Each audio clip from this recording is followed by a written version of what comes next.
Motivation is split up into two different types, intrinsic and extrinsic motivation. Extrinsic motivation comes from external sources, for example, your parents yelling at you, societal expectations, there's videos that you see on YouTube that are trying to motivate you, and of course, rewards, for example, if I pay you to do something. Intrinsic motivation comes from within. It comes from your goals and ambitions, and it comes from the beliefs that you have about yourself. It also comes from the stuff that you care about and have a vested interest in. Part of training to be a teacher involves something called critical motivation theory, essentially how to motivate students in order to do what you need to do. After all, it's very hard to teach students that aren't motivated. So, part of this involves research and the theory itself, which supports the claim that extrinsic motivation is actually quite poor for long-term results. As an example, let's say you are trying to study and you watch a motivational video in order to get you to study. Now that works, right? It works the first time. And then tomorrow you watch the same video to try and study. Does it have as big an impact? And what about the third day? What about a week after? What about a month of watching that video? Even if you change the video, it shows that there's an exponential decrease in the amount of motivation you can get from the same type of reward. It's the same thing as if you went to class. Let's say your teacher paid you to be quiet or paid you to learn the content. That would have diminishing returns over time. Instead, we cannot rely solely on extrinsic means, because if you think about it, studying, learning a new skill, going to the gym, etc. are long-term goals, so we cannot rely solely on these extrinsic means. Studies have also linked intrinsic motivation to success. The students getting the top grades, the people building those Fortune 500 companies, the people that are millionaires, the people that have long-term healthy habits are all intrinsically motivated people. But what exactly is intrinsic motivation? In a 1985 study done by the University of Rochester psychologists Richard Ryan and Edward Deci, a theory called self-determination theory was developed and established 3 psychological needs that motivate people from within. Number 1, autonomy. The idea that you're in control of your life and you can control what you do. Now, let me give you a scenario. Have you ever been willing to go and wash the dishes, for example, and then your mum tells you to do it and then suddenly you don't want to do it anymore? You're experiencing the loss of autonomy. You see, you're motivated to go clean your house or clean your room or do whatever it is until someone else is telling you to do it. So, in order to kind of develop this intrinsic motivation, you need to have a sense of autonomy, a sense of control about what you are doing. Number 2, competence. People like doing stuff they're good at. Now, of course, this is a bit self-defeating, right? Because how are you meant to get good at something without being good at it in the first place, if that's part of motivation? And we will get onto that in a minute, but it involves something called a growth mindset. Point 3, relatedness. The idea that what you're doing directly links to your goals and ambitions in the future, but it also gives you a place within society, that it's helping out your family and your friends. It makes you part of a community, but again, it is related to your goals and ambitions for the future. Intrinsic motivation is maximized when all 3 of these needs are met. It's not good enough just to have 1 or 2. Ideally, to have the most amount of motivation, you need to have all 3. Okay, so how exactly do I become intrinsically motivated? Well, the first thing you need to do is reframe your mindset. Don't study or work or exercise because you have to. Instead, do it because you enjoy learning new things, you enjoy doing new things, or you enjoy the healthy habits that you're developing. You also need to kind of cultivate an enjoyment of actually making progress and accomplishing things. Instead of regretting or disliking the work that you have to do, instead think of the reward and the accomplishment at the end. This way you can really reframe your mindset to involve relatedness and also cultivate an enjoyment of actually being productive. Another thing you can do is trying to make the work fun. Now, I know this might seem impossible at times, but here are some suggestions that I found for a few different types of things you might want to do. For exercising, try and get a gym buddy or try and do some kind of sports or games. A lot of the stuff online tells you that you need to exercise, you need to be doing weightlifting, you need to be doing cardio and stuff like that. Instead, exercising realistically, you can benefit from just doing sports, right? Or playing some kind of related game with it. Any kind of physical activity. And again, having a group of friends go with you also helps. For revising, don't just endlessly answer questions in a textbook or from a past paper, or just take notes.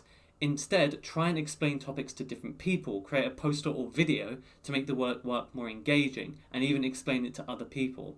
If you're learning a new language, try and switch up the kind of input that you're getting. Instead of just going on like Duolingo or reading a textbook again, try and watch TV shows and YouTube videos. Even if you're not understanding 100% of it, it at least makes the work more fun and you're gaining some amount of benefit, which will keep you motivated to actually do the more boring tasks. And that's the key thing here. You can still do the boring work. However, if you mix in some fun stuff, it will motivate you to do the boring work. For example, there are people, especially that do rugby or American football, for example, who don't really like exercising. But when they get into the sport, they're motivated to exercise so they can get stronger and get better at the sport. Same with mixed martial arts or boxing. People that do boxing, they may not like exercising, but they like being good at boxing. But how can they get good at boxing? By exercising. So you can see you get that motivation for both things. It's the same thing if you were to make videos on revising. Well, you can only do that once you're good at revising or you know the topic. The next thing is to challenge yourself by setting realistic, achievable goals. Now, I talk to students a hell of a lot, and as you can imagine, I hear a lot of unrealistic expectations. For example, we may have a test in a month, and they may say, oh, it's fine, I'll study on the Saturday before I'll cover all of the content. Or they'll say, oh, it's okay, well, I need to get my head down, and I need to start studying. I'm going to do 6 chapters over the weekend. I'm going to do 4 on Saturday and 2 on Sunday, and they get really excited about all of this. The problem with that is it's not exactly realistic. Now, what's the problem with not having a realistic goal? I mean, instead of doing 6 chapters, what if I still do 4? Isn't that a good thing? Well, yes, but the problem is the psychological damage you're doing to yourself. You've failed. That is not a positive thing, and it will make you demotivated. Instead, if you achieve the goal, then you feel good and you're more motivated to do it again. So here's what I suggest is start small. Let's say you're not very good at studying.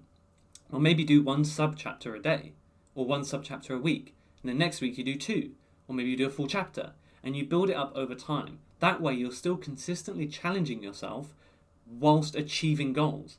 I like to use the gym as an example. Let's say you go to the gym, you can't just load up 100 kilos on the bench press and start trying to lift the weight, you'll kill yourself. Instead, if you start with a low weight and build up, you will eventually be able to lift 100 kilos, and you would have had the motivation from hitting 10 kilos, 20 kilos, 30 kilos, all the way up to 100. It allows you to build up a sense of enjoyment of achieving things. And again, that links back to the original psychological need that we're talking about. You have autonomy, competence, and relatedness. And you've built up a sense of enjoyment. Give your work meaning. Really think about why you're doing what you're doing. So again, why are you exercising? What is the end goal? Why are you studying? What is the actual end goal? Now, take this a step further. Don't say to get healthier or maybe to get a good job that pays me money. Why do you want more money? Well, maybe it's to help out your family, right? So that means your parents can retire. Maybe it's so that you can have a family of your own one day and, they may not have to worry or struggle at all. This will allow you to build up a greater sense of motivation because it involves other people. And that way you don't really want to let other people down. And again, maybe you want to earn more money to help out your community and help out everyone on the planet. At the end of the day, anytime individuals do better, it does help all of society. So we need to kind of reframe exactly why we want to do things. If you want to become a doctor, why do you want to become a doctor? Oh, so you can earn more money? Okay, but think of some other reasons. Maybe you like being a doctor because you like helping people. Good. So society would be better if you became a doctor, right? Why do you want to be an engineer? To build stuff? Well, society would be better then, wouldn't it? Your family would be better, your parents, etc. Build up this kind of idea of who benefits other than you as well. Really build up this idea. Even with exercising. Okay, sure, you'll be healthier. Why is being healthier a good thing? So your future kids can have like an active parent, so you don't die young, which will make your friends and family sad. Any of these things can kind of add into it. And I know it seems a bit extreme, but it really does help put things into perspective. At the end of the day, the better you do, the better it is for everyone in your life and everyone in society. And lastly, but definitely not least, help others. Human beings are very social creatures. Everyone feels good when they help other people. And again, this could be with anything. Invite your friend to the gym for the first time and take them through a training regime.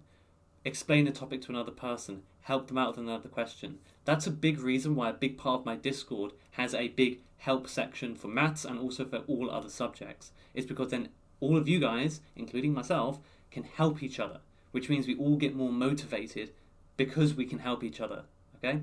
Again, human beings are social. It really does provide a lot of motivation if you are able to help other people. Now, I mentioned earlier something called a growth mindset, and realistically, we cannot have a conversation about motivation without talking about growth versus fixed mindsets. So, first of all, what is a growth mindset or a fixed mindset? Is it just the cringy stuff I see on Instagram? Not really. It is actually a scientific, psychological phenomenon that we have actual scientific research to back. So, someone with a growth mindset views their abilities, intelligence, and skills as something that is learnable and changeable over time. They are able to improve. Whereas someone with a fixed mindset believes that their intelligence pretty much doesn't change over a long time, their talents pretty much doesn't change over a long time, and skills can't really be learnt in excess. Now, you might say, well, that's fine. Obviously, I know that. But the thing is, knowing something and believing something are two different things. A lot more people than you think have a fixed mindset. Let me give you an example. If you've ever sat in a maths class and said, well, I'm not a maths person. If you've ever said, I'm not smart enough to do this. If you've ever said, I don't know how or I can't do something, then you have a fixed mindset. Now, that's not a bad thing if you now work to change it. Because, again, fixed mindsets are quite negative in the sense that it even works in the other direction. People that are naturally very smart, or they have gained a lot of knowledge through whatever circumstance they may be in, maybe they had really good teachers, maybe they had tutors, who knows, will look down upon people they think are dumber than them because they think intelligence is fixed. They believe that they're a smart person, that means there must be dumb people, and therefore they're better than them. Now, good news, actual research that has been done has proven that the idea that abilities, intelligence, and talents are fixed is just not true. Period. Intelligence grows over time if you put the effort in. Any human can learn any skill. Someone that isn't a music person can learn to play the piano if sufficiently motivated. Someone that doesn't know how to play basketball can learn how to play basketball. Again, yes, maybe there's physical advantages that you may have, but anyone can learn to do it. And perhaps most importantly is that intelligence is not fixed. People that are not maths people can learn maths if they're motivated and if they do not have a fixed mindset. It is an actual provable fact. In fact, one of the biggest issues with this is that before we did think that fixed mindsets were real, that intelligence was hard-coded into a human. The problem is we couldn't find the genes, and we also couldn't find the area of the brain responsible just for maths. We have things for reasoning, but reasoning isn't just to do with maths, it's to do with pretty much anything. This is why you may have people doing badly in maths, but actually have a lot of street smarts, have a lot of logical reasoning.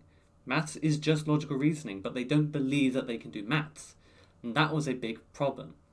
So, essentially, it's scientifically proven that you can do whatever you want and you can achieve whatever you want to achieve if you put in the effort and if you have that intrinsic motivation. I'm hoping that has somewhat convinced some of you that you don't have a fixed mindset.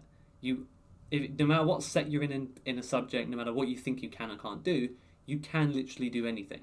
Even if you are in the bottom set maths, you could achieve a grade 9 at GCSE or an A star in A level. It is possible. It may take a hell of a lot of work, but it is possible. So how does this link to what we're talking about, intrinsic versus extrinsic motivation? Well, if you link back to what I said before, I mentioned the 3 psychological needs for motivation, which were autonomy, competence, and relatedness. Now, if you look at it, growth mindsets actually solve or fill in the first 2. Autonomy, because you need to believe that you can affect change in your life. If you have a fixed mindset, you do not believe that you can change it. You believe that you have a fixed amount of intelligence. You believe that you cannot learn new skills and new talents. So, first one, done. Competence, again, with a fixed mindset, you're either competent or you're not, and then that's it. You can't actually gain competence, which, of course, as we know now, is proven not to be true. Whereas people with fixed growth mindset, they are able to realize, okay, I may not be able to do this now, but I will be able to do this in the future. So that fills in 2 of the 3 psychological needs straight away, which means that people with growth mindsets naturally have 2 out of the 3 needs for intrinsic motivation, which means they are naturally more intrinsically motivated than people with fixed mindsets who can only really get the last need, which is relatedness. That's the major problem. The next thing is that growth mindsets also foster resilience, and this is a huge issue that I see. Again, as a teacher, this is what I see in students a hell of a lot.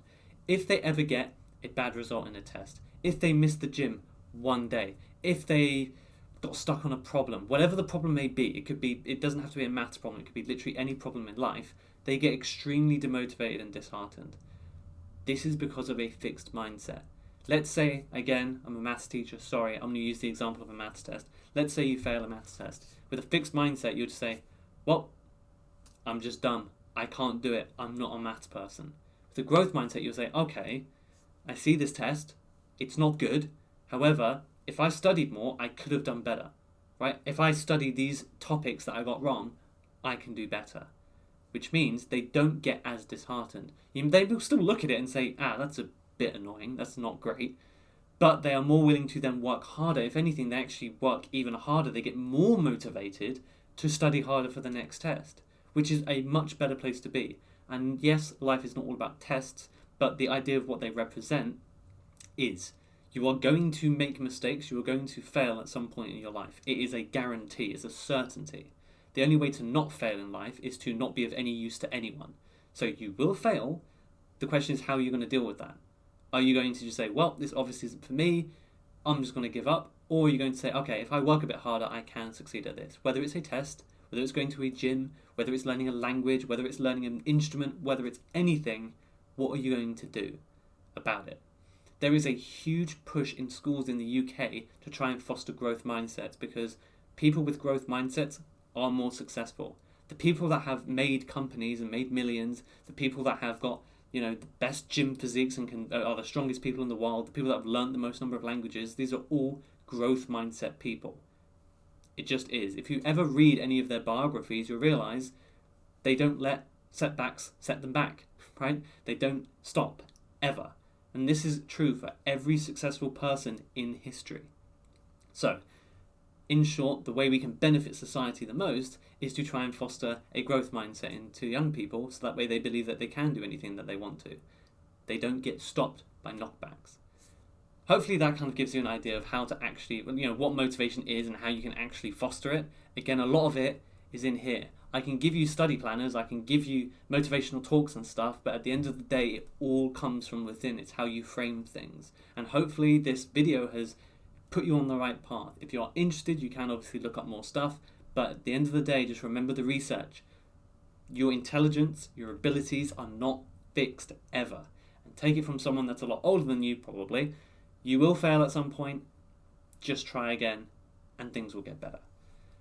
Hope to see you in the next one. Have a great day.